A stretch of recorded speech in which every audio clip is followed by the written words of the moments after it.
कसपटे कुटुंबियांना धमकावल्याचं प्रकरण निलेश चव्हाण सरेंडर होणार तर निलेश चव्हाणचा भाऊ आणि वडिलांची पोलिसांकडून चौकशी सुरू।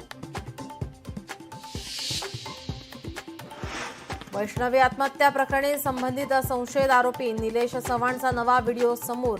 कमरेवर बंदूक ठेवत नाचतानाचा व्हिडिओ व्हायरल।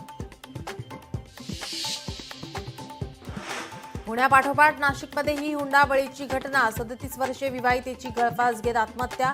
सासरच्या जाचाला कंटाळून आत्महत्या केल्याचा माहेरच्यांचा आरोप।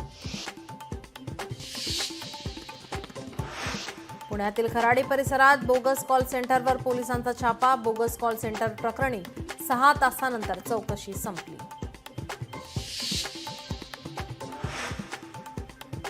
महापालिका निवडणुकीच्या पार्श्वभूमीवर शिवसेना ॲक्शन मोडवर। विकास कामं करण्यासाठी पालिकेच्या माध्यमातून 2 कोटींचा निधी उपलब्ध करून देण्याची लगबग, सूत्रांची माहिती। बुलढाण्याच्या मलकापूरमध्ये 1,97,00,000ची रोकड जप्त। रक्कम हवालाची असल्याची पोलिसांची माहिती।